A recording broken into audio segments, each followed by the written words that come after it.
too. Back up off me, baby. Lord, you swear to God, I'm so huge. And Lord knows I'm not. Oh, Jesus. But y'all, every day, y'all, every day. I swear. I cry to go to work. I cry to go to work every day. Every day. I'm tired. I be tired before I even get to work. I swear. I want to content create 24 hours. It seems that's the easiest thing to do. Hello? Mama, I sent it and your money is almost low. You probably have like $30, $40 left. No, you don't. Yeah, you've been borrowing since you said that. You borrowed 20, 25 the other day too. Yes, you did. No, she didn't, Mama. I'm going to screenshot it and send it to you. I got the text message and it shows the dates. Yeah, okay, yeah, you're very low. I look at it again. You're very, very low. I think you had a $10 or a $15 one too. Might so. I'll look and check it out. Thank God for the light. Jesus. I remember. Baby, I cry every day. I'm the only one that do this. Cry every day to work. Like, what is the easy way out? And then my husband say, I ain't gotta work, you ain't gotta work, you ain't gotta work. And I understand, thank you for the horse too, you saying that I ain't gotta work, I ain't gotta. But as a woman, like, that's a lot of bills on one man. Like, we got 4 kids. We have 4 kids. We have bills, we have more. Like, it's a lot. It's so easy. Like, it's just not in me to just sit down and watch him pay all the bills and all. He probably got like $30, $40 to last. Like, I don't know. Am I supposed to be like that?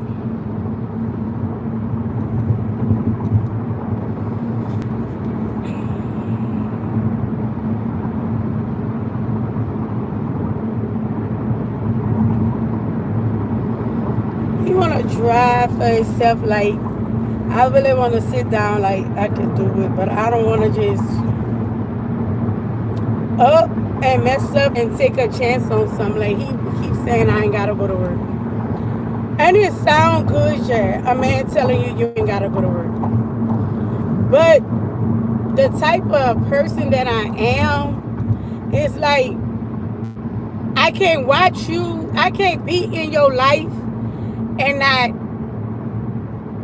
help in some type of way. Sitting on my ass not working. Like, I do get paid from social media, y'all, and I get a good enough of money, to help with like the minor bills, like water, gas, phone bill. Well, we ain't got gas, so light, water, phone bill, internet, like small bills, and a few other things. And I have other income where I got rental prop. I got 1 rental property. Well, really 2. I'm letting them buy from me. I'm letting them buy the property from me. And they didn't have the money in one lump sum, so they pay me so much per month. So I have that, right? I have the social media. I have my tenant. That is a consistent pay. Like, and I have where I go to school. They'll pay me to go to school. Like, I have like enough, but it ain't to be comfortable. Yeah, that's what I'm saying. He want me to stay home. It's like, especially in today's economy, inflation is, and he probably comfortable with just having $100 or $200, and we got a roof over our head and the bills paid, and he gonna consistently go to work. Hey, Kara. But man, oh Jesus, I am exhausted. Like, I don't know if that's a sign like I don't need to work. And I was in a bad accident, y'all. And a lot of people don't know. I was in a real bad accident. Baby, my neck, my knee, my ankles, my back be killing me. It's not how I was post-accident, pre-accident. And I can feel it, like I could feel the knots in my neck. And I had stopped going to the doctor, or stopped going to see about myself, because when my son died, and I need to try to build myself up, sitting in that room for 2 days, watching him fight for his life or whatnot, around like all these medical machines, these things hooked up to him. And so after that, when I had to go see about myself, like see about my injury, and they started hooking the things up to me, it broke me down. Like I was crying in there, like I was like I couldn't breathe, like I had so much anxiety, and I ain't went back. I couldn't go back. I couldn't do it. It's just the thought of being hooked up to medical machines, it still messes with me. I don't know if it's the night shift. I need the night shift because I'm a mother at the end of the day. And I like to be available to my kids, if it's dealing with school, just available with them in a day. I like to work at night because most of the time, the kids, the majority of the time at work, they're sleeping. And then I like to engage with my kids. I like to make sure I can visit the school. I don't know. I think it's because, and that's what I've been sitting on for a while, because y'all know I didn't, well, everybody don't know, but for the people, I ran a trucking company before my son died. Like the effects of my son being murdered, it really trickled down to things that I had going on. And I was going to see about my trucking business, and I felt guilty had I took the time to say, hey, is everything okay? But I was too in a rush to go pick up this certified letter that I needed to do in order to get back with the people promptly, so nothing would have happened to me. And I was so in a rush, and then I just stopped. I still have it, so I've been thinking, which I have the money. I have the money to, if I want to start my trucking company. I really have it.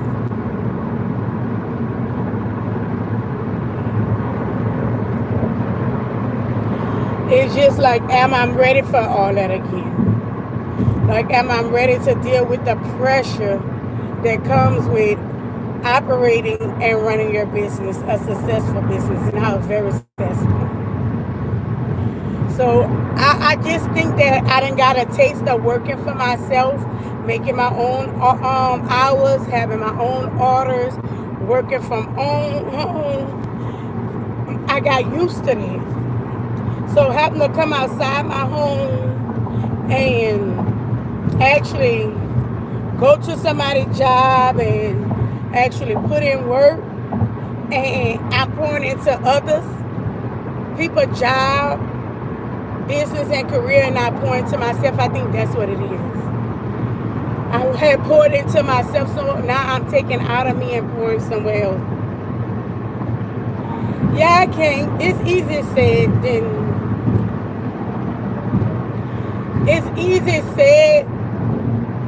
than actually doing it.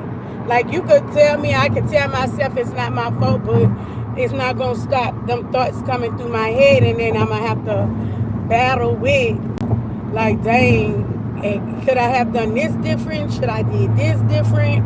What if I would have did this different? It's easy said and done, you know, people telling it outside looking in, like, because that's how I thought it was until I actually had to go through it. like mentally keeping it together and breaking down. I remember my first interview when I wanted to go back to work. The people interviewed me. Lord have mercy, I might break down. My very first time, my very first interview to go back to, when I was like, you know what, I'm not doing the trucking business. I'm just not gonna do it. My very first interview, the people started asking me questions, and some of the question was personal, and I was just freshly dealing with that. It was probably maybe like 11 months after it happened. It was like 11 months after it happened. My first interview, I cried. And it was almost a year later, I cried on this interview. Like sniffles, not crying. Because when they asked the question, Lord have mercy, it touches me. Why? Because on my resume, you see that I was a business owner. And that was the last position that I held. And it was like, why you want to come back to work? And when I had to explain, it just broke me down. That was my first interview. And I cried. I cried. I cried in the interview office. I cried so much, they was crying. And she was like, baby, she was like, ma'am, I don't even think you're ready. Because it was a big step for me to recognize that I actually wanted to be back on somebody's job. I hadn't been on nobody's job since, like, you could say like 6 years. I just went to somebody's job in September, October of 24. I had been on my own company, not working for nobody else since 2019. So imagine how heartbroken I was, how discombobulated I was. I was very discombobulated. Even a year later after it happened, I was so discombobulated, very discombobulated, that I'm actually going back on somebody's job. And one thing about me, no matter what company that I have worked for, I can always go back. Because my work ethics of me showing up, me being consistent, like I don't complain like that. I'm not a big complainer. I'm going to do what I got to do. Whatever. I'm teamwork. I'm going to help it. If I'm working with you, I'm going to do my best to make sure that the job is not, I ain't putting a lot of work on you. A lot of work, and we gonna make sure that we doing it together. Great teamwork skills. I got great building skills, like analytical skills, listening skills, active listening skills. So my very first interview, I cried. I cried. All a woman could do, I cried so much in that interview. After she asked me that question, all that woman could have do was just grab me and just hold me. That was the hardest. I ain't gonna say that's the hardest thing. Losing my child and having to reface the world is the hardest thing. Have to know that I have to keep going and keep going and keep going, and he's not here. That is the hardest thing. Like doing it and getting it together, that I got it down pat. But you just never imagine, especially when you're having kids, that the reason of why you doing it, that won't even be your reason no more. You know what I'm saying? Because that's my firstborn. So you got to know your firstborn motivates you, change you, navigate you, made you think different, like change your life. And so you know what I ain't gonna say my purpose, but I knew that it wasn't just me out here for him. And to realize the thought of what changed you is the same thought that's going to change you again. Because that's my firstborn. And when I say my firstborn showed me everything from life to death. I learned everything with my firstborn. It ain't nothing that I ain't learned on this earth with my firstborn. I swear to God. I swear. So I've been sitting and I've been sitting and I've been tired. But one thing like about me is, see, I done started this job. I'm big on commitment. I'm big on commitment. I'm big on if I commit to something, I like to follow through with it. Like I don't like to half-ass commit to nothing. I like to commit. I like to follow through. I like to stand up on my word. Cause if you ain't got nothing else, your word and people can trust and rely on you is major to me. So I don't want to just up and be like, nah. But I think I'm going to look into redoing it, and it just probably, I think I'm going to redo it. I really think I am.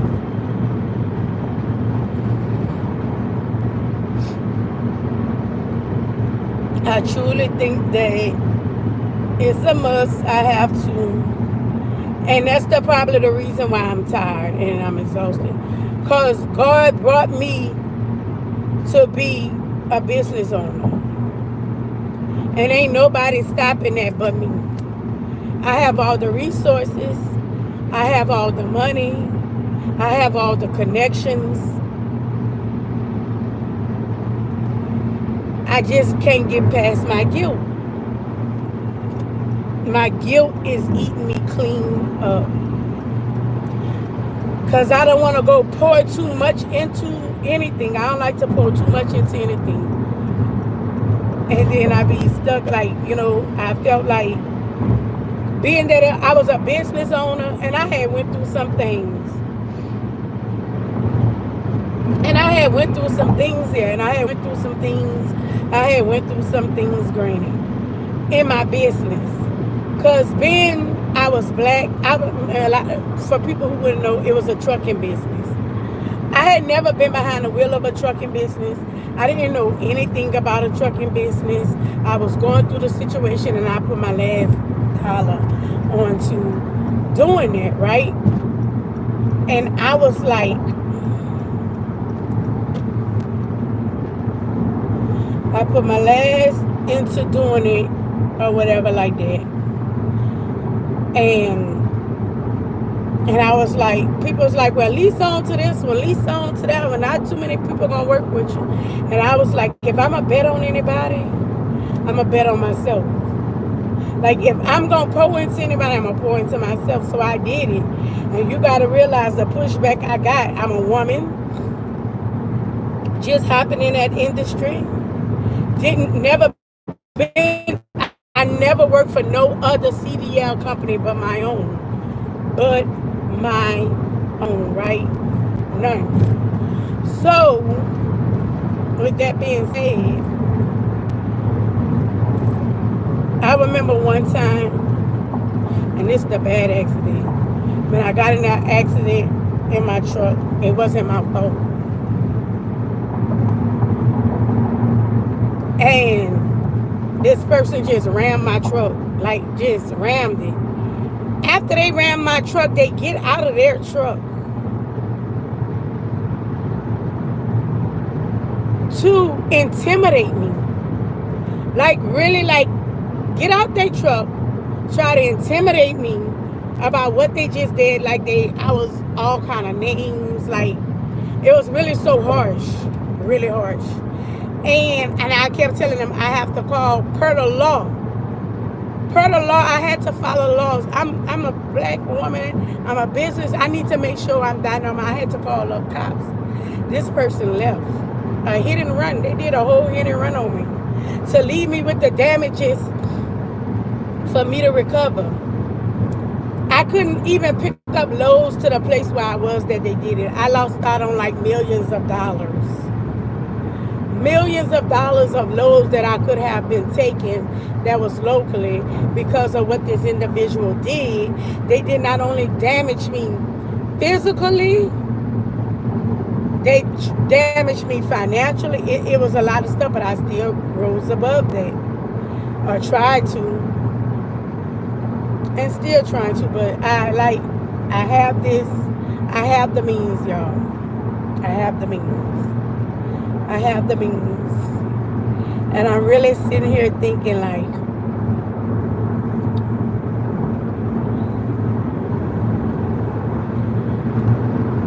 should I just go forward? Like, go back to it? Like, I hope somebody watching this that's been in that situation, that's been dealing with guilt, that say, should I go back and just be the business owner? And the job that I work at now, I'm not going to say it's difficult. I'll go back to this job any day. The company that I'm at, that I'm going to work for, I can say I'll go back to them any day. If I know somebody going to put me back in position where I need to, if I ever fall, it would be this company that I'm at now. I wouldn't choose I would choose, I always going to go for better pay. But this company is really treat you like family. And when I say treat you like family, they meaning that they always gonna open and welcome you with open arms. I had been going from them from like 2019. I had started with them in the early part of the year, and I ain't came back to them like to 2024, almost 2025. They still open a welcome, they open a arms, and they still had a spot for me. That's one thing I love about this company. When you in, unless you just totally screwed up. Now, if you totally screwed up, that's what any company, but this company right here have your back. Now, granted, they don't always pay the best sometimes, but you can always know that you have a place with them. You could go work to a whole nother job and then want to come back to them. Amazing company to work for. Hands down. People say all kind of bad things about them. Granted, every company has their bad things, but this one right here, hands down. So y'all, I think if y'all look up again and see that, dang, she done went back to doing her business, I think, and that's what I'm gonna do. But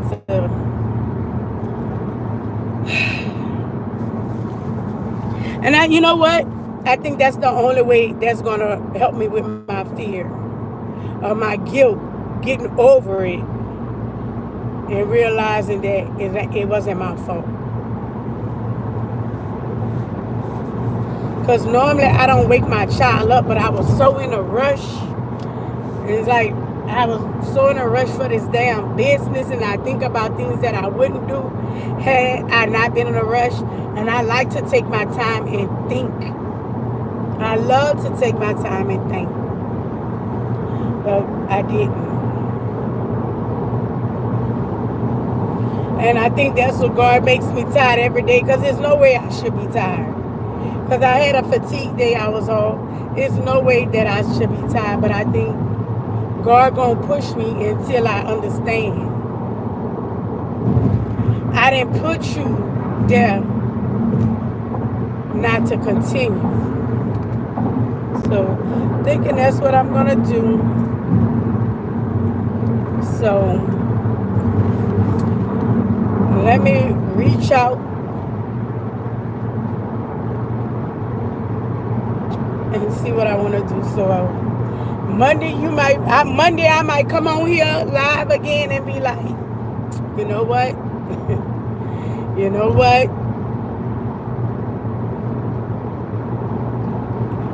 I stopped working at my job and I started my business up again. So I'm trying to see why would you have to come out.